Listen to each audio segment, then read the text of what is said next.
Hello, pod smashers of the internet, and welcome to another episode of Keep It Pod Smash, where gaming goes to grab a beer.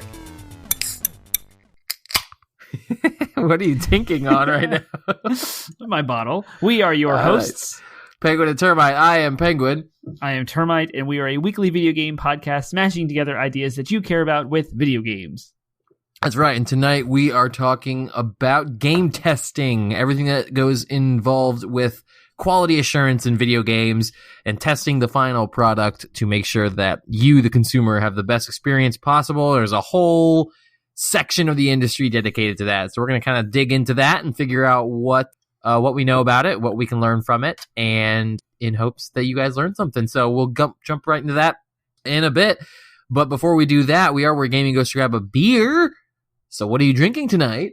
So as I am traveling and not around my usual places to buy beer, I have a local Valero gas station that Huzzah. I went to across the street from the hotel and looked at what their fine offerings were. And outside of the numerous malt liquors... Quick story for Valero, only because I find it amusing every time I think of Valero.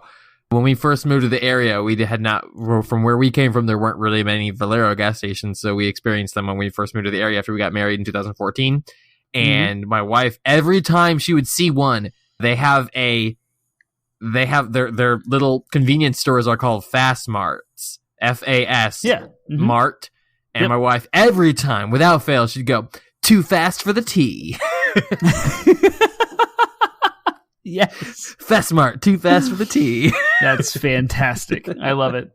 So I went to the Fast Mart, too fast for the tea. Yep. And looked at all of their malt liquor offerings, beer offerings along the back wall. What? And nestled somewhere between the Four Loko and the Coors Light, Yuengling, Miller Lite, Bud Light wall was this one tiny little section that had one craft beer, and it was Evolution Craft Brewing Company's, which is Evo, Pine Hopple, which is a pineapple IPA. Who knows when this thing was in stock? I don't know how old it is, but I am on Wallops Island, Virginia, which is where NASA launches rockets from. And close to that location is a smaller kind of a touristy resort island called Chincoteague Island. And it's very close to, it's on the eastern shore. And this beer, I didn't realize Evolution Craft Brewing is from Salisbury, Maryland, which is not too far from here. Nice. Because it's on the eastern shore as well. It's just northwest of here. So it's from them. So it is a pineapple IPA, which I love, and it's actually ridiculously good for considering the situation I just described. This is awesome, and I'm very happy about it. It's not too pineapple-y. It's very IPA-y, lots of hops. I know we've had other of their beers on the show, and I don't remember. I think it's like Evolution Smart number Mouth. 9. We have Smart Mouth. Isn't that Evolution? No, that might Smart be someone Mouth else. is its own brewery. Never mind. My bad. Sorry, guys. Yep. So, this is great. So if you ever see anything from Evolution Craft Brewing, which I have seen in our Giants in Fredericksburg, look for Pine Hopple this summer whenever it gets warm, and it's perfect. I have two comments. Number one, he would tell you guys what he's doing, where NASA launches rockets, but he'd have to kill you. I'm not doing anything with that. I have zero to do with NASA, with rockets, space, nothing. You still have to kill me if you told me what you're doing there, so that's more important. That's the more important comment. Comment number two, I'm really disappointed that you did not grab a Four Loko for the show. I almost did. If it wasn't for the Evo. Did you even consider it? I did. If it wasn't for the Evolution, that one 6-pack, literally it was the last 6-pack. If it wasn't for this one 6-pack of this beer, I would have grabbed a Four Loko. I was only also thinking of Colt Locos. 45. I've only gotten a Four Loko once in my life, and it was right before they removed the energy drink portion from it. Because same here. Yeah, because they announced they were doing that, and me and my friends were like, we're getting some. I didn't get through half the can before feeling completely messed up. It was great. I have a fun gaming-related story with Four Loko if you want to hear it. If you have Let's time save for it for later. Okay. Just let me say that I'm drinking one of my last Trogonators. I got one more after this, but I might drink it drink it for like my live stream or something, so I might have something by next week. But yep, Trogonator, I've had this for the past like 4 episodes, I believe, 3 or 4. And it's very malty. They describe it as something that monks would drink when they were fasting, and I commented on how don't drink this if you're trying to fast. It'll be antithetical to the goals you're trying to accomplish more than likely. But yeah, malty, delicious, amazing, 8.2% alcohol, so get your hands on it if you want something that'll knock you off your feet. that's also relatively affordable. So, all right. Nice.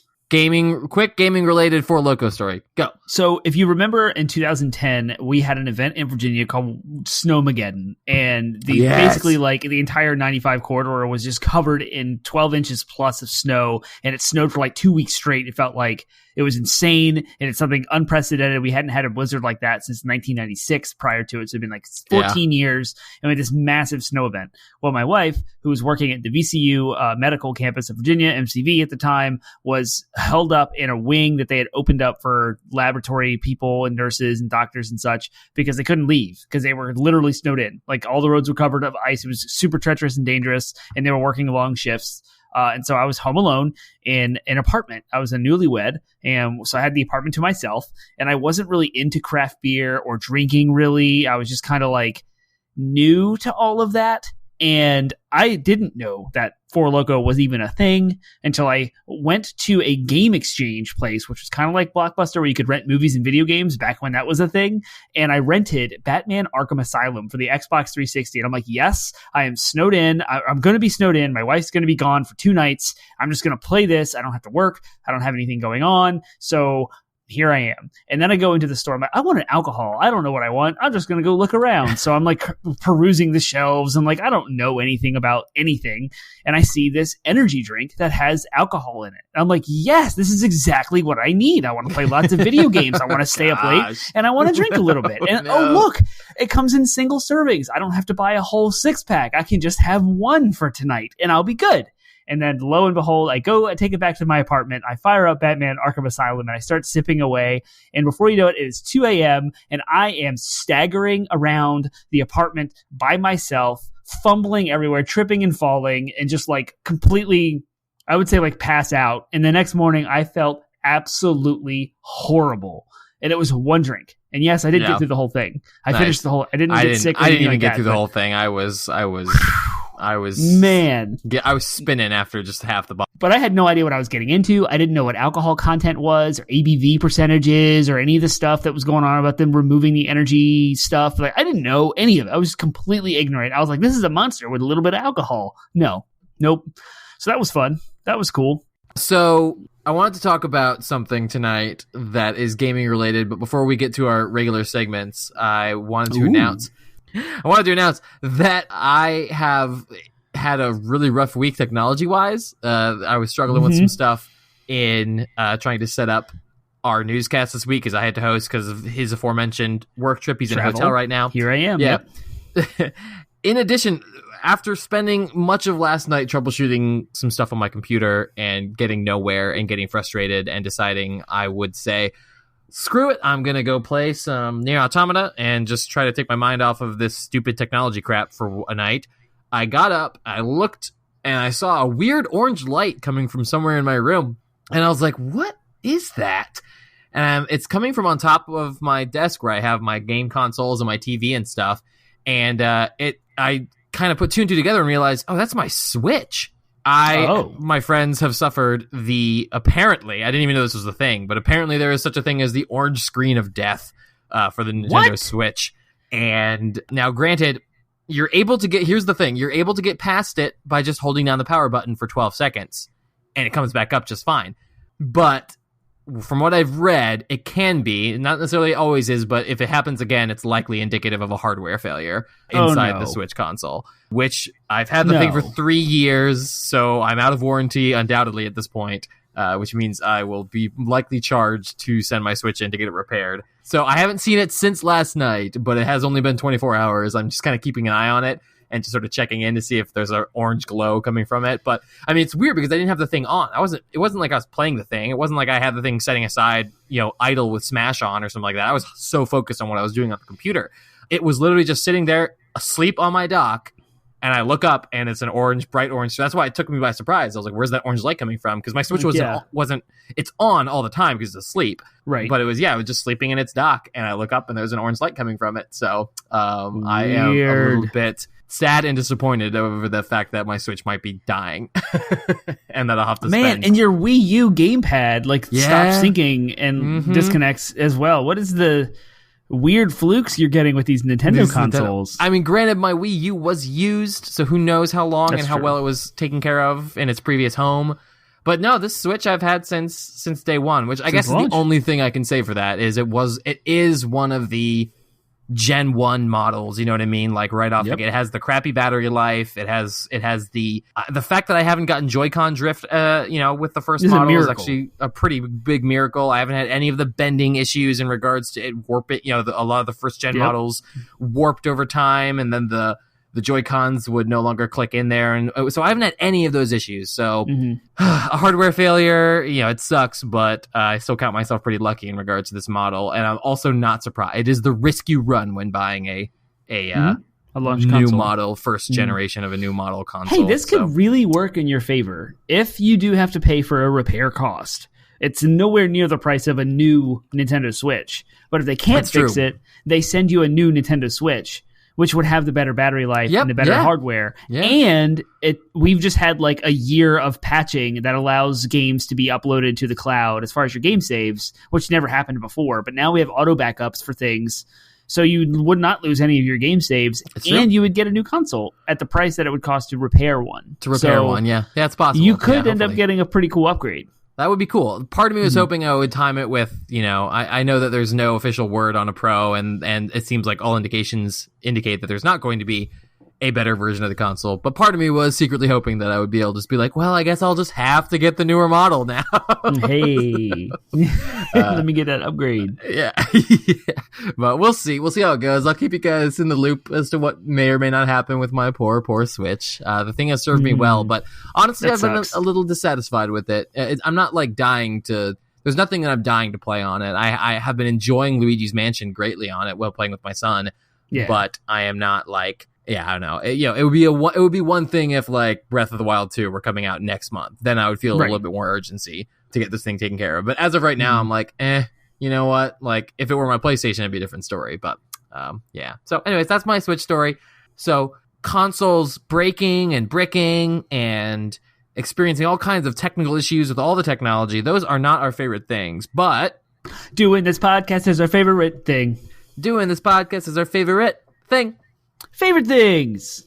Favorite Things is a segment of our show where we take time to sort of update you on something that we are excited about, something that we are into this week that we've either discovered or rediscovered or someone suggested to us to check out, and we did. And the idea is that you might be inspired to go out and find your next favorite thing, whether it is the same thing or something similar or just something you're inspired to go do. That is the point of Favorite Things, and that is what we're going to be doing tonight. So, Termite, I just talked a lot, so tell me, what is your favorite thing? My favorite thing is something you guys might be able, and girls might be able to go recreate. It is a local restaurant in Fredericksburg. My wife and I finally got a chance to go out. We dropped off our kids after one of the most stressful work weeks of my entire life. I had a massive pent-up stress building day after day. It was an 85 to 90-hour pay period. It was extremely stressful, lots of responsibility and lots of things that happened. And on Saturday, we decided that we got to drop the kids off and we have to get out because she had a super hard week because I'm stressed and I was working longer hours, which meant my wife was with the kids for longer hours and I was not around to help during the week. So she got no break during the week as long as I did. So we had to get out. And we did. We went to the Sunken Well Tavern downtown in Fredericksburg and it was restaurant week. Yum. We got to one of the entrees from the list, and I had maybe arguably one of the best meals I have ever had in Fredericksburg in my entire life, and that is the Cha Siu Rib Bowl. And I'm going to read the description from the menu because it was so good I took a picture of the menu. The food just looked, I mean, like I could have taken a picture of the food and put it on our Instagram and such, and I probably should have now in hindsight, but I was so eager to eat it that I didn't. But here's the description. It says, pork ribs braised in a rich and sweet soy broth, finished on the grill, tossed in sweet and spicy barbecue over white rice with crispy sprouts and house kimchi. And oh my gosh, the crispy Brussels sprouts also had like peanuts in it too, along with the house kimchi over rice. The pork ribs, the meat just fell right off the bone. They were so it was ridiculously spicy. It was so tender, so juicy, and so full of flavor. I was freaking out. I probably annoyed my wife because every bite I'm just like, oh my gosh, this is so good. And if you're questioning whether alcohol was in the equation, it was not yes, we had beers, but it wasn't like I was inebriated because I was driving and we have kids and such. So like I was being responsible, but like, oh my gosh, this food was so good. And maybe it's because of the pandemic and we're not eating out as often. And when we do eat out, it's most likely carry out or like delivery, and that kind of stuff just doesn't translate as well as fresh restaurant food does. And we scattered the Sunken Well to see if it was how they were handling the pandemic. And they had most of the tables kind of pushed to the side and they spaced everyone out great. So I felt comfortable like sitting in this restaurant. I know a lot of people are like straight up boycotting restaurants right now for their own safety, and I commend that. That's great. And I would have not gone to this restaurant if they didn't take the precautions that they had in place. The bar was shut down, and there was definitely a lot of space between all the tables, so inside seating was very limited, but we were able to get a table because we were kind of early.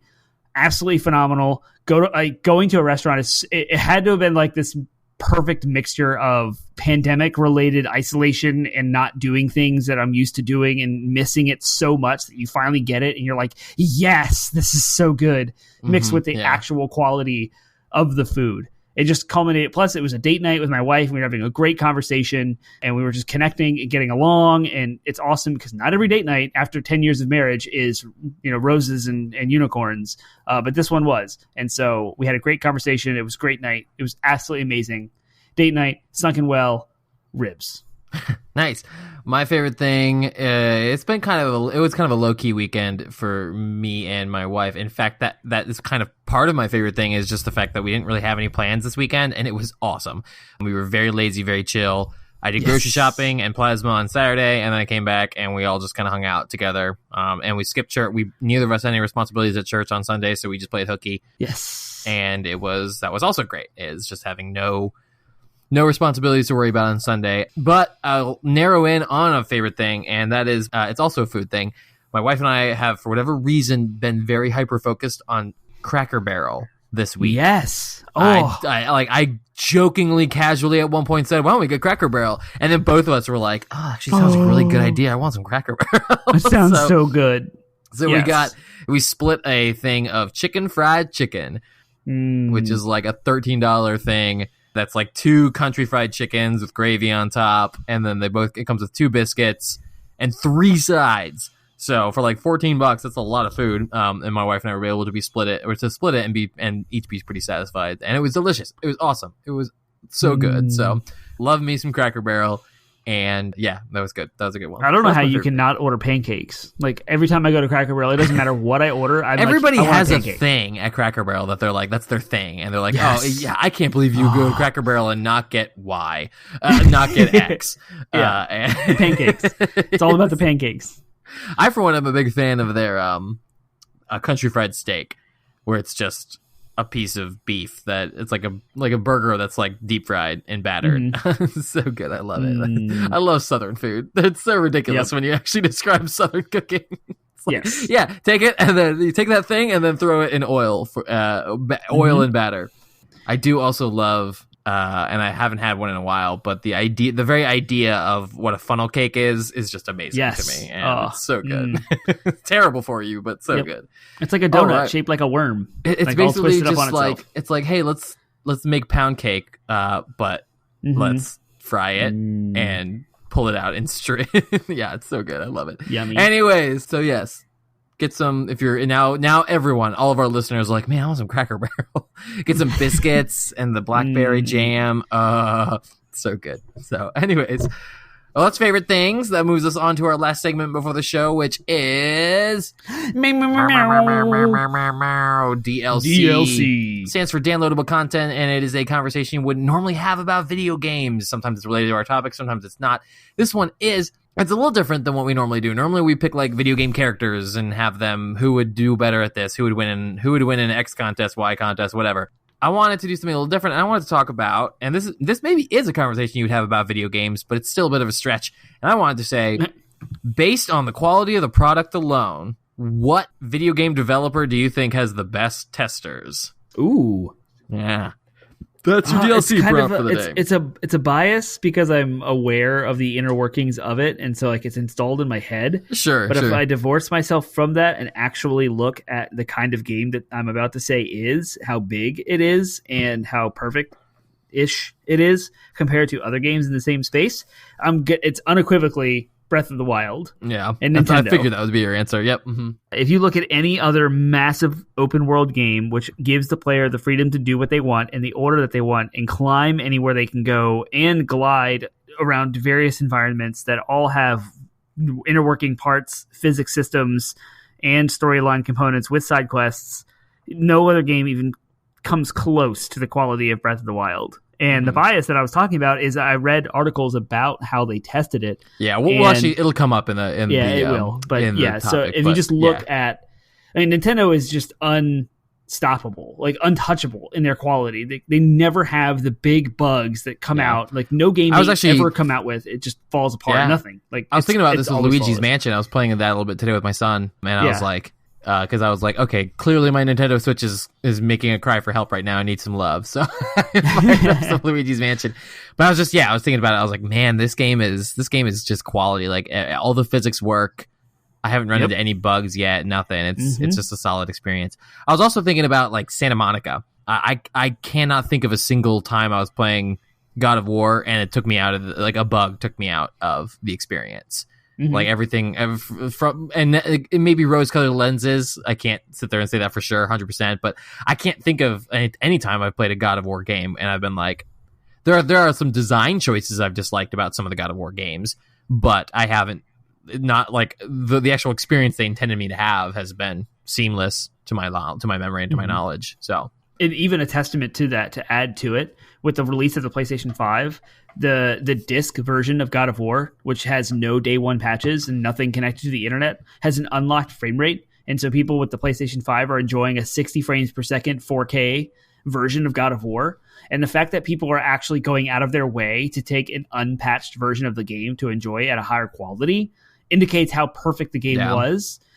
Not perfect, but like how good it was at release, that the day one patch wasn't really required to enjoy the game. Like the enhancements and fixes they made and the balancing stuff since the game had come out are, I'm sure, help. But the fact that you can play it right off the disc and not hate it and not like rate it really badly is a testament to Santa Monica as well. So that's a great choice. Yeah. Cool. All right, well then that's DLC. We want to hear what you we want to hear what your, experiences are, but like specifically to answer the question based on the game alone, not based on any inside knowledge or anything like that, just based on the product, the quality of the product alone. Which development studio do you think has the creme de la creme of testers and testing methodology? We want to hear that. So, Termite, where can the Podsmasters of the internet share their DLC feedback with us? The best place for you guys to interact with us is to just straight up go to 80bitpodsmash.com. That's our landing website that has links to all of our social media platforms. So Facebook, Instagram, Twitter. We have a subreddit page, 80bit Podsmash as well, so you can interact with our community there. There's a link to our Discord server, so you can also interact with us and our community live back and forth. But also there's a Twitch channel that we love, twitch.tv/80bitpodsmash, where every single week on Monday nights at 8 p.m. Eastern and Wednesday nights at 8 p.m. Eastern, we have both a news show and a live gameplay streaming show, respectively, on that platform. So you can also interact with us there and give us your feedback, thoughts, questions, comments, concerns, and ideas. Hit us up. Huzzah! Yes, wonderful. All right, so that leads us to our main topic. And again, as we've been talking about, we are talking about game testing, game testers, test methodology, quality assurance, whatever you want to call it. We'll be covering a lot of cool information about game testing. It's a really, really, really important and yet thankless part of the gaming industry. Everybody always wants to heap praise upon the development team, the production studio, the Bobby Koticks, the Gabe Newells, the Hideo Kojimas. Those are the guys that always get Miyamoto. Yeah, Miyamoto. Yeah. And granted, they do incredible work, and I don't want to minimize or downplay that at all either. But game testing they wouldn't be where they are without people who get paid to just sit there and hammer out the bugs. And anybody who's done any kind of debugging in any context, any programming context, can know how tedious this work can be. So that is a bit of waxing eloquent. But what is game testing and why is it important? As always, our wonderful, reliable Wikipedia web pages. We're just a Wikipedia show at this point. Yep, at least give us a topic and we'll look it up on Wikipedia. I think we add a lot of industry knowledge and experience to what the Wikipedia page says. Okay, yeah, I'm with you. It's worth it. Come to us to listen to Wikipedia interpretations. Here we go. Game testing, by way of Wikipedia, says it's a subset of game development, a software testing process for quality control of video games. The primary function of game testing is the discovery and documentation of software defects, as also known as bugs. Interactive entertainment software testing is a highly technical field requiring computing expertise, analytic competence, critical evaluation skills, and endurance. In recent years, the field of game testing has come under fire for being extremely strenuous and unrewarding, both financially and emotionally, which we alluded to. So there you go. That's the introduction paragraph from Wikipedia. Yeah, and if you didn't catch the little bit there, the most important part of testing, the reason why it is such an important part of game development is bug crushing, squashing bugs. Yep. Mm-hmm. Again, anybody who has ever done anything with programming knows that it is nigh impossible to program something perfectly the first time. And when you're looking at multiple people working with multiple different components, I mean, games are, there's a good argument to be made that games are some of the most complicated software out there.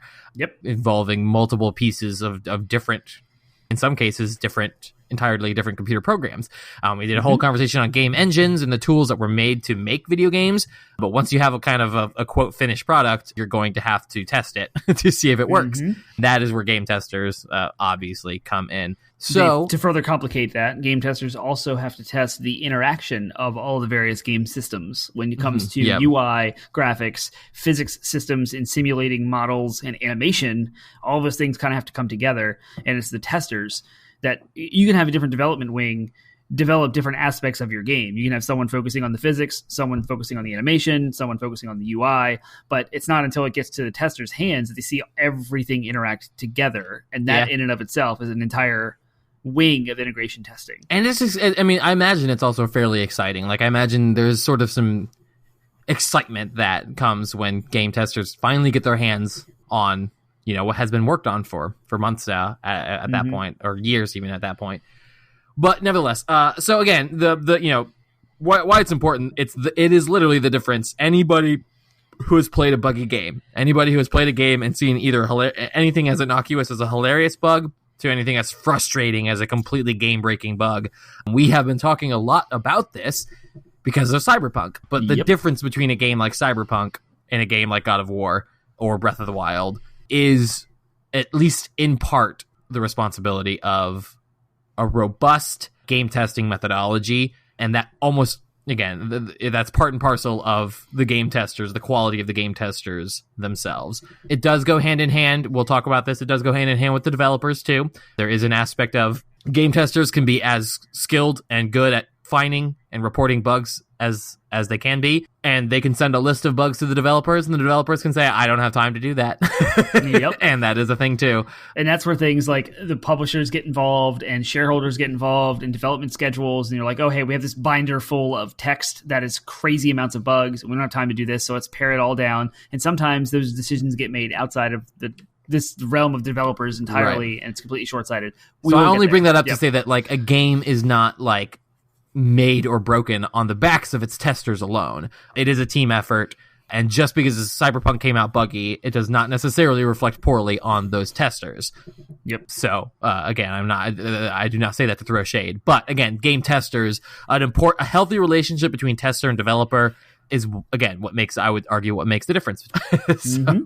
Cool. So let's dig into it then. What is involved and what does the tester's workflow look like? I guess another piece of this that I didn't add in the notes is, what are the different stages of game testing? Because there's a whole bunch of different testing categories, and you might find entirely different teams of testers doing each of these stages. So yeah, what's game testing look like? Well, I can come at it we'll get to the different stages in a minute, but I have been involved in what's called integration and testing as a software engineer professional with a computer science degree. I have been on teams where I just focus exclusively on integration and testing, and the process, granted, this is more of in the tactical field with like defense industry type code, and so therefore like more safety related things, and so kind of more serious than video games, but also not as complex as video games, yet we have this robust testing system.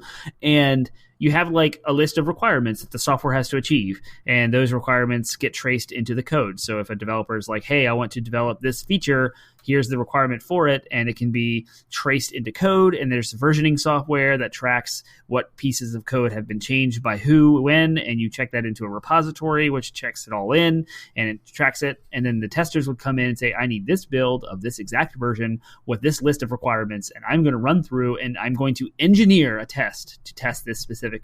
And this is what I'm getting at, is the testers themselves have to engineer the process with which to test the bug. So if you're playing Ocarina of Time and you're running through Kokoriko Village, Kokiri Forest, the very introduction, and you want to find Link's sword, and you want to test the crawling through the tiny tunnel, and you want to make sure the animation matches with the clipping of the tunnel itself, you would have a list of requirements about, like, say, Link's butt or body cannot clip through the side of the wall. And you're like, okay, how am I going to test this? I get a build of the code of the game, and I don't want to have to keep going through the intro sequence over and over again. I don't want to have to keep doing this. So what pieces of the code do I have to break down to execute exactly so I can get to this point and say, okay, this checks the box? And that's really low level. That's like not even looking at the cohesiveness of all the various systems together. That's like just testing one aspect. So that's, if you wanted to apply that kind of procedure to like the physics engine, you can say, okay, I'm going to make sure that the physics doesn't bug out the game or has, solid performance, that it doesn't hit any of the processor caps. And so I'm going to blow this thing up like a gas station. I'm going to blow it up, and I'm going to see how all the animations work, how the physics engines get calculated, and what the processor levels like, the load of the processor. And you're going to engineer a test to just do that outside of the engine of the game. And then once you get that done, you can verify it, check it off, and say, okay, that's great. So what about in the middle of this narrative, while this character is driving a car towards this gas station, and there's talk and dialogue and there's UI elements all firing up at once? That's a whole other like layer of testing. And it can get crazy complicated. And with that, there is various stages. And we can talk about that now, unless you have anything to add.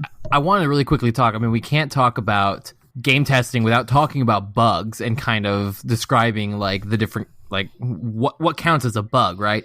And they are anything from they are as described in the Wikipedia description before. They're software defects, but they can be anything from things that like melt your hard drive to things that are just like weird clipping issues. And so according to Wikipedia, most companies rank bugs according to their severity. And their A bugs are critical bugs that would prevent the game from being shipped, that could crash the game or ruin aspects of, that could potentially damage the hardware of the console or damage the cloud saves, who knows. But really bad bugs are A bugs. So those could be bugs that could even be considered malware at that point. You know what I mean? Where it's dangerous to the system. Interestingly enough, I would argue there are plenty of games that do get shipped with A bugs in that. I mean, Cyberpunk had games or had bugs that crashed the game. Anthem had bugs that crashed the game. So yeah, just because a game has A bugs doesn't actually prevent it from being shipped in some cases. But yeah, they are the really bad ones that could cause system failures. B bugs are essential problems that require attention. However, the game may still be playable. Multiple B bugs are equally severe to an A bug, according to this. Right. And then C bugs are small, obscure problems, often in the form of recommendations rather than bugs. So those are kind of so there's a broad range of things that they are testing for. But, it's one thing to be like, I want to test how this aspect of physics and animation works. It's a whole other thing to say, I'm going to go try to find bugs that actually crash the game. Right. You know what I mean? Like that's like trying to design like a set of circumstances where if I input these 5 things in order, does it crash the game? If I try to load this many, I think of like, if I try to call all my cars in Cyberpunk at once, what's going to happen? You know what I mean? Like they have to do those things. They have to come up with those kinds of things. So that is important. So yep. And there's like the multi-threaded aspect of like, I'm going to enter, text here to fill out my name. At the same time, I'm going to try and overload the game by like interacting with a whole bunch of stuff while I'm trying to enter text as well. And then all of a sudden there's a string overflow error and the whole game crashes. Like in Cyberpunk specifically, if you've noticed, you'll fast travel somewhere and start driving and you'll know things are loading in and a game would crash. And that's because because there was something that was trying to be accessed in memory that wasn't loaded yet, and so it was a null pointer error, and it just crashed the whole game. The seg fault done, and it's over. It happened so many times. So many times. It would happen like I would be playing for like a 2-hour window in the evening, and it happened twice an hour. Before some of those patches for me, it was ridiculous. I got like knuckle crunching anger of just like you drop your controller and you just ball up your fists for a second. Like that's how angry I was getting at some of these bugs. But and another aspect of that that's I think it's worth noting is in Twilight Princess for the Wii, which is another Zelda reference, you could input a specific set of strings into opponent's name and actually hack the game to execute your own code. Oh my gosh. Yeah, and it's like there's this whole thing called Homebrew. It's a whole software suite of like hacks. Essentially, you can load through an SD card, and they decided by reverse engineering code in Twilight Princess, and of course, when you download it and run it for yourself, it's already been done, so it's all scripted. And you just execute the script. But what the script is doing is firing up the game engine and going to that exact spot and entering a very specific string of characters that then redirects the game's code to execute the code that's on the SD card, which is the homebrew code, and allows you to play emulated games. It allows you to load your own apps, whatever kind of software you want, and allows you to program for the Wii and do a whole bunch of stuff that's completely unapproved by Nintendo and violates all of their terms of service. But that's that's a bug. That's crazy. That is a crazy that's people that figure that out are insane. I mean, similar to the this isn't a bug necessarily, but it reminds me of the guy who completely reverse engineered the code of Nier Automata to find the last secret, which ended up being a cheat reported code on that too. Yeah, exactly. So anyways, last thing I want to hit on before we talk about methodology here, but it is what is involved in testing. What usually happens is a tester, their workflow, they will produce what's called a bug report. And the bug report will have a progression of processes seen below. So they usually, the bug report will look like this. There's a section for identification where they identify that there is some kind of incorrect behavior. They report on the report, which says the bug is reported to the developers using defect tracking system, as Termite talked about. The circumstances of the bug and steps to reproduce are included in the report. So, I mean, anybody who's ever filled out a bug report before, who's ever done beta testing for a game, has probably seen these reports before. Maybe you've never filled one out, but you may have at least seen them. Finally, there's a section for analysis. The developer responsible for the bug, such as the artist, programmer, game designer, checks the malfunction.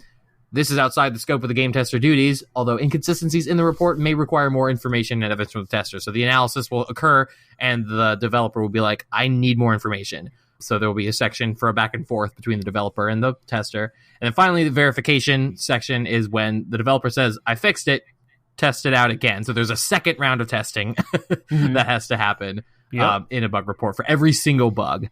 Whew, so that is what is involved. This is why this job is... we have another question about this in a second, but this is why it is not the dream job you may think of it when, when you think, wow, I could get paid to play games all day. Nope, that is not what's happening. You are getting paid to test and try to break and help fix software, complicated software, not just playing games all day. And to that end, Jason Schreier has an amazing article written back in 2017 specifically about quality assurance and game testers over at Kotaku, where he used to work. And the headline of the article is Quality Assured, what it's really like to play games for a living. Go check that article out. I will try to remember to have that link in our show notes because I've pulled from that article a lot in what we're about to talk. But just to set the stage here, because we talked just now about really low level, like in the games, like bugs in the process, but backing up like higher level stuff here, talking about how companies interact. Like we're talking very abstract, high level, like producers and things. This is what Jason Schreier says. There's no game industry standard when it comes to QA procedure. Every game is different, and every company has its own process. But a tester typically spends months playing builds of the same game over and over again in all sorts of different ways. The more bugs the tester finds, the higher his or her perceived value is to the company. This is one heck of a challenge, of course. Video games are complicated sets of interlocking systems that require careful, meticulous bug testing, which can involve testing the same level repeatedly in slight variations, using a new character, wielding a different weapon, following an alternate pathway, and recording everything that happens. But what I want to highlight from that paragraph that I just read is every game is different and every company has its own process. It gets more complicated than that. There are contracted companies, developers and publishers will also hire third-party like organizations that specialize in QA, and that's all they do. So you could say, like, and just for example, because I don't know any specifics here, but say Naughty Dog is coming out with Uncharted 5. Sony's like, you know what? I don't want to pay for QA. So we're going to hire this contractor and pay a minimal effort like here. And we're just going to say, you know what? Company X, test Uncharted 5 and report what's there. And they're completely separate from the development wing. And what Jason Schreier reports is that sometimes these contractors will work very closely with the development team. So in this case, in my hypothetical example, it would be Naughty Dog. And they would come in and they would say,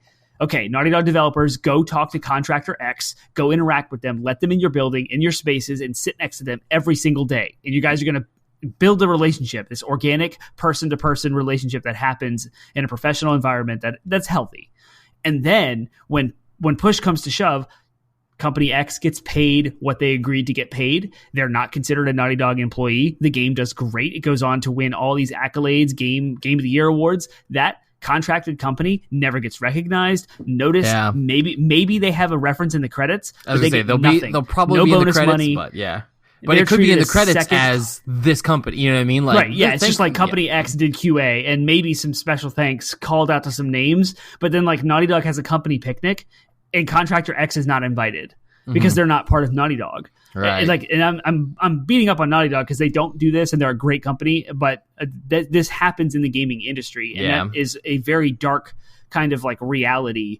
It is. I mean, and that companies can choose to do this. Right. Yeah. We've kind of moved on to our next question about why is this job so difficult and thankless, and let's lean into it. Let's go ahead and just finish the question, and then we'll talk about the stages of testing after that. So we'll sandwich it.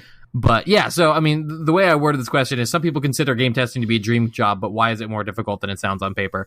Again, as we discussed, it's not just playing games. I mean, if you just think about the fact that, like, I mean, as I hinted to earlier, the fact that like you could be the best game tester in the world, and the developer could say, "Screw you, I don't have time for this." And just, again, like, you're considered great for all the bugs you find, but are you considered great for all the bugs you actually help them fix? If they won't fix them, like, yeah, the strained relationship that often happens between developers and testers, it sucks. And what sucks even more is that it can be dictated. It's sometimes it's not even the developer's fault. They've got deadlines and schedules that are dictated to them from people in marketing. Yep. You know what I mean? Like people publishers, in the marketing shareholders, stakeholders. Yeah, the people who don't know exactly. They fork out the money, but they don't know what is actually involved, and so it creates all this conflict and all of this, all of these issues that happen between the real heroes, the real people who are down in the trenches doing the work and making the games you love and making sure that they're good. Like, no developer should crap on a tester, and no tester should crap on a developer.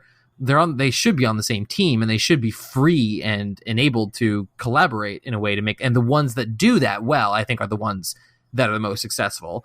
As you hinted at earlier, Nintendo with Breath of the Wild, they will actually, when they implement a new thing, like a new physics piece or whatever, they go through and test. Like they all the developers get involved in testing. They all do it. They all test. So it's like, they did like a code freeze. They're like, okay, stop. Every so many heartbeats, like maybe it was 2 weeks, maybe it was a month, I don't know. But they would be like, everyone stop developing code and go test everything you have ever done in the entire game. The entire development wing is going to go now turn into a testing team. Yep, exactly. And that's again, that is indicative of a healthy relationship between testers and developers. Yeah. The fact that the developers are helping them do the heavy lifting, again, that is why the game, for all else that Breath of the Wild does right, I think the thing that it may have done the most right is fostering a healthy relationship between developers and quality assurance to make sure that the game was the best it can be. Because that really does make the difference. I think in the 10 out of 10 games are the ones that do this kind of thing. So I just can't imagine. I mean, I think how frustrating it is to just experience bugs playing video games, and how just like the feeling of having to go, the feeling, it happened to me twice, as you know. It happened to me twice in Cyberpunk, where I was trying to clear the districts for that trophy, and in 2 separate occasions I had to repeat districts over again because of the last mission or whatever, or there was like one final requirement that didn't pop correctly because of a bug. Not because I did something wrong, not because I did something out of order, not because I read something incorrectly in the guide. No, because of a bug. I did everything right, and because of a bug, I had to go back and do it over again. Like, that is what their job is, except unlike me, who just happens upon the bug, they actually have to go out and find ways to break this thing. And I think it does take a special kind of personality, not only to be good at that, not only to be skilled and talented, a kind of mind to be able to orchestrate that, but it also is the kind of, you have to have, to be able to find some kind of joy and satisfaction out of that job, I imagine takes a very special personality. Yep. So yeah, and so kudos, hats off. All I'm trying to say is hats off to game testers out there. You guys are rock stars. And Jason Schreier says he or she spends 14 straight hours running into different walls to see if they're all solid. Like QA veterans say the job is stressful, tedious, and often seen as a doorway to other parts of game development rather than a viable career path. So those folks who do QA, I mean, there are, and Jason's article does highlight them. There are folks in the QA industry that love that part of their job, but there are also those who are just using it as a stepping stone to get more experience into game development in general and then like take a development job. But yeah, 14 straight hours running into different walls to see if they're all solid. That sounds mind-numbing and so boring. So bad, yeah. I mean, they're often underpaid and it's not rewarding. Yeah, I just grinded out like man. I just spent a couple hours getting the last trophy I needed in Sekiro. And to do that, I had to do the same loop of killing enemies over and over again. And that was with a game that was working perfectly fine. You know what I mean? Like, and it was still frustrating and obnoxious to do the same thing over and over again. And again, I was only doing it for a fraction of the time as these people, and I got to spread it out over a couple of nights with things in between. You know what I mean? Like the fact that these guys have to do, sit there for 14 hours straight, just run into walls. It's just like, you guys are awesome. Can I buy you a beer, please? Can I buy you all beers? For every game I've ever loved, if I could just like go out with the QA department and shoot the crap with them, that would be awesome. I'd be into it. So cool. I imagine that you would never want to play that game. I think that's kind of the bottom line is like, I would never want to, if I was involved in testing on a game, I would just never play that game because like I've already played it. Play it yeah, exactly. Like actually play it to enjoy it. Like I don't think I can enjoy it. Right. I've already done this. I've heard this music. I've heard these sound bites. I've heard these files like over and over again. I guess depending on how big the team was, maybe it's possible that you only ended up testing a small fraction of the game, in which case maybe it would be worth seeing the entire finished product. But I feel like it would be too much. Yeah. Yeah. Cool. All right. Well, let's go through and talk about what is the methodology, what is kind of, what are the various types of testing? Because we've talked about different types of bugs, but there's, again, even those are just broad categories. There's all kinds of different stages of game testing. So let's talk about them. Well, I have a website here you might be looking at as well. Is it from testbytes.net? It is not. I'm looking at Wikipedia's, but that's okay. So this website has, this is a great breakdown, 9 different aspects of testing with video games specifically, and I can run through them because they're pretty quick. So the combinatorial testing is used as a method for commercial software testing that is used to generate test cases and it's beneficial to improve the efficiency of test execution, quality, cost, and phase containment. Then there's the clean room testing, helps to ensure the reliability of the gaming software, working on the basis of mathematical reasoning, design refinement, and statistical reasoning. I mean, this stuff is like complicated. Functionality testing is done to confirm whether the product developed works in accordance with the specifications. That goes back to what I was talking about with like requirements, aimed at identifying errors that affect user experience. Then there's compatibility testing, aims to identify any errors in the product's functionality in terms of its hardware, software, and graphics. That's a whole aspect of testing we haven't talked about tonight yet. Yeah, and that is like, we have 9 different gaming platforms right now with Stadia, not to mention 2 generations PCs. of consoles, and PCs, and its various subsets of video cards and processors and RAM and combinations thereof with motherboards. Yeah, Wikipedia under compatibility testing says they'll have a list of commercially important hardware supplied by the publisher.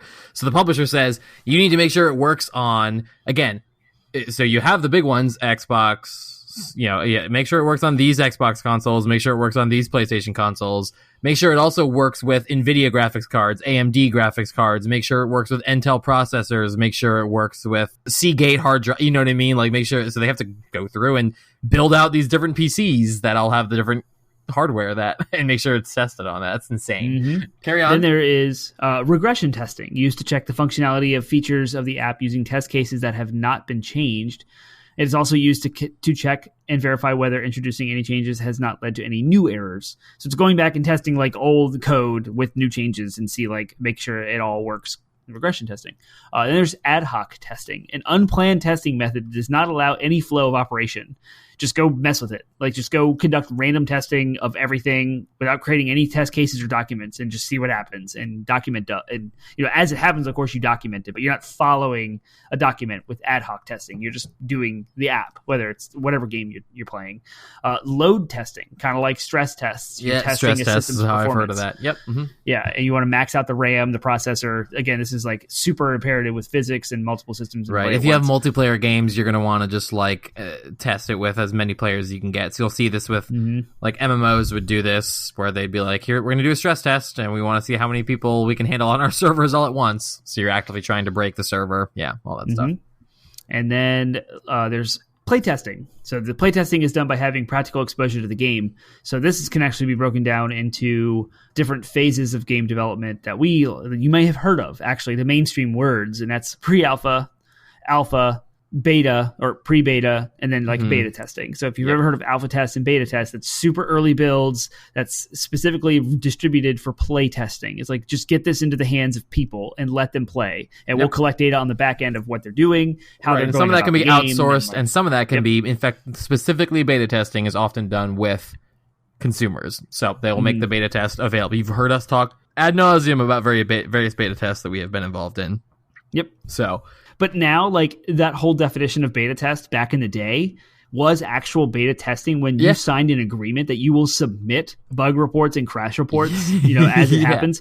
Where now, today's beta tests are really just demos. They're just glorified demos. They're absolutely. It requires nothing of the player. You can just download this demo of a game. Not always. I know that sometimes the beta tests are sort of at will. So they make it available to a bunch of players in hopes that a fraction of them will submit bug reports, and many do, or that you'll see them show up. I mean, it may not be the most helpful bug report, but something showing up on Reddit or Twitter or whatever is, of a bug happening, gives them some indication that there's a bug under certain contexts. So it may not be the most detailed bug report, but it's still probably helpful for developers to see. It's like a demo with an agreement that you will revoke some of your privacy settings and say, you can collect more data on my playthrough of this beta test for your development process. For sure. So that I don't have to write a test report. Yeah. Some of the other testing that I saw that was not in your list was there's soak testing, where they will just leave a game running in different spots. So leave it running on the title screen, or paused or idled, just to see if something happens when there's no user interaction. There is, let's see, you talked about those. Localization testing. We had a whole a whole episode about that. A whole episode on localization. So, localization is probably a whole different team that just makes sure there's no problems with the translations and stuff. Talked about compliance testing. This is the big one that I was surprised they missed in that other list. Yeah. Compliance testing is to make sure that the game adheres to the first party licensor's technical requirements. So Microsoft has their Xbox requirements, Nintendo has guidelines, Sony has technical requirements. So these are all documents that these companies have put together to say, if you want to publish a game on our system, you have to comply with this set of guidelines or requirements. And so the compliance testing just makes sure that they comply. So so if you're wondering what it is, it's things like making sure that the error messages and stuff match what the console's error messages are supposed to be, handling of memory card data, handling of legally trademarked or copyrighted materials, all that stuff. Even a single violation in submission for license approval may cause rejection. So compliance testing is super important part of the methodology. Very much there. so, yeah. So those are the ones I saw that were that Wikipedia had that your list did not. So cool. Well, great. If you were wondering what tools are provided to companies, developers, you've probably heard us talk about dev kits and test kits. Those are usually provided by the first party console makers when you're talking about console testing, so that they can test on those things, so that they have a piece of hardware that they can test on. So right. Okay, cool. So we've talked about why it's more difficult than it sounds. We've hinted at this, but let's go ahead and lean into it real quick, and then we'll wrap up here. But so we've talked about all the different robust ways and all the different methodologies and all that goes into game testing. How is it that with all that involved, how is it that games can still come out buggy when there's an entire part of this industry dedicated to doing it? And what are the challenges that testers face and developers face in implementing the feedback that they're given? There's a one word answer that sums up all of that. It's money. Money, yeah. Yeah. So it gets crazy complicated because the more testing you do, the more money it costs. And the more robust testing you have, the more money it costs. And the more time your developers spend interacting with testers, the more money it costs. Again, Jason Schreier's article, quoting him, often testers work on temporary contracts for outsourcing companies that don't let them communicate directly with the game's developers. And when a game is particularly buggy or broken, as many recent releases have been, it's customary for observers to blame QA. They are the safeguards, after all, the final wall between programmers' mistakes and a customer's money. It's in the name, quality assurance. They're supposed to assure quality. But the actual problem here is money. And right. The reality is people who don't know about, like, the people who exchange money, who grab the sponsors' funds, which is like the investor capitalists who invest in companies, and like the monies come from shareholders and down, it trickles through the publishers down to the dev studios and then outsourcing to QA. There is that scenario, hypothetical scenario I talked about earlier, was a scenario that the development team, Naughty Dog, was interacting with QA. Well, it gets even worse. Sometimes they're not even interacting at all. You just submit software to this entity X, and then they report back a giant binder full of bugs. And then you have to, as an owner of your development studio, manage how much time and effort is spent actually tackling those bugs. And so, like what you alluded to, Penguin, earlier, was you can have an amazing QA work. You can have like the best QA testers in the world telling you exactly what's broken and mapping it down to the lines of code that need to be fixed. I mean, I'm talking like the best QA. And if the development studio doesn't have the money to actually do anything with it, it'll just sit on a shelf. It's like, yep, these bugs have been found and yep, they're there, but we're just going to shelf it because we don't have the money to actually do it. So that's why games come out buggy. It's because the money. All this makes me just yearn for the days of developer-led game development. You know what I mean? There was back in the ancient times of the 80s, the 70s, the 90s. Like, we saw a lot more of that. It wasn't entirely. There were still big publishers out there, of course, who were footing the bill for these things. But I do feel like we're missing an age of when that was, when game timelines were decided by the developers based on the actual progress of the game and whether it was meeting the quality of standards. And I feel like we're losing some of that in the gaming industry. A lot of this, and I understand why. I mean, I understand there are shareholders, there's money. It's still important. And developers, some of the worst habits of developers are to put things off or to strive for perfectionism. And sometimes you do need a heavy hand to come in and be like, no, you need to release this in whatever state it's in now. Mm-hmm. I think a lot of this is, if I'm trying to reach a middle ground here, a lot of this is making me, a lot of the news stories that have come out in the gaming industry, it's the stuff with CD Projekt Red, the stuff with Blizzard, a lot of this is making me realize that, like, the importance of good management. If we are just going to have to accept the fact that we live in a world where publishers are going to dictate things, where marketing teams are going to be able to dictate things, and to developers, like, then it just means there's that much more importance of a management studio to learn how to effectively manage their team's time well, because this stuff keeps happening, and hearing, it's heartbreaking for me to hear that, like, there's an entire arm and wing of this industry that does good, important, valuable work, and oftentimes they just get ignored because of deadlines and timelines. It's just like, that's so sad and frustrating to hear as a fan. So well, how are things changing? How are things evolving? Are there new tools? For better or for worse, how are things changing in the realm of testing in the industry? Of course, there's always new software, new technologies that allow for, like, repeatable engineering process and automation of things to reduce human error and all that stuff. That's constantly happening in all aspects of software and technology. But what really is evolving and changing that we saw glaringly in 2020 was the release of Cyberpunk. And if you look at the context of Cyberpunk's failure with BioWare's failure of Anthem, and what was the other big flop?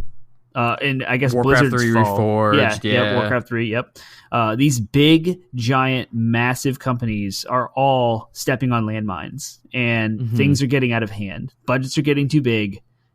There's too much at stake. Risk is too high. And stuff is happening that we're seeing now mainstream at the big AAA levels that we would not expect to have seen. And so we don't really know what it's going to look like, but we can definitely see game testing being different, evolving and changing. Maybe it's the cost, maybe it's the integration of testing with developers and how they want to proceed, because this is costing money. And whenever you cost money, that's how you affect change. Like, hit them in their wallets. If the publishers aren't making money, they're not going to do it. And Cyberpunk was a huge risk and a massive fall. Yeah, and they lost a lot of money in refunds and returns, Right. and Sony pulling it from the store. Like, I don't know. I don't think numbers have been released yet, but I imagine that if we ever see numbers in regards to how much Cyberpunk lost, just in the whole net loss on this game, it's probably, I don't know. There's a balance. There's a balance to be struck, right? Because they also sold a lot of copies. So, but they set records in digital sales of all time. But when you look at the amount, I wonder what the return rate was and how much that cut into the bottom line. Like, it's probably significant, right? And that affects investor confidence, and that affects stock prices, and that affects shareholders, and like everything else too. So like the untangible money is also at stake, and that's just their reputation and what they can produce. Yep. Cool. Well, I think that's it. That's the show. So that we want to hear your thoughts. We want to hear your feedback on game testing. Do you know any game testers? I was thinking about this when I was writing up the notes. I was like, oh man, I wish we knew someone who's done this before. Yep. That'd be with great. Video games. It would have been an excellent interview. So if you know anybody, if you yourself are listening and are involved in software testing of any kind, please reach out, hit us up. Maybe we could even arrange for a follow-up interview of some kind on the show. It would be great. But either way, we want to hear what your thoughts are in game testing. We want to hear what your thoughts are on who you think are the best game testers out there based on just the quality of the games that you've played. That was our DLC topic. And we want to hear what your feedback is on sort of the importance of game testing in the industry, whether you think we made a bigger deal out of it than was needed, or whether you agree that it is super important and game developer or game testers deserve more praise. That feedback and more, Termite will tell you he'll repeat where you can engage with us. The quick rundown is 80bitpodsmash.com. That's a landing website with all the links to all of our social media platforms, Twitter, Facebook, Instagram, and Reddit, as well as our podcast platforms, Spotify, iHeartRadio, Stitcher, Google Play, and Apple Podcasts, as well as many more. Be sure to go out to our social media and click the subscribe and like our stuff so that you can be constantly notified whatever we're doing. We're not active enough to be annoying. So whenever we do have an update or something is going on, or there's a technical hiccup, or there's a delay, or there's something new and cool and exciting, and Termite wants to randomly stream one night, or Penguin wants to test out his new camera, you'll be aware of it because you'll be subscribed to it and you'll know when those notifications hit. So hit the subscribe buttons all across social medias. Make sure you like our things so that we can be bubbled up to discoverable in the algorithms to grow our community so that you guys have more folks to interact with. And lastly, our Discord server, you can interact with us all live in our community. And there's a link to our Discord server at 80bitpodsmash.com, as well as the show notes that go live every Monday at midnight. All right, that's all good stuff. Next week, I believe, is Valentine's Day week. So we are going to be talking about in-game romance/relationship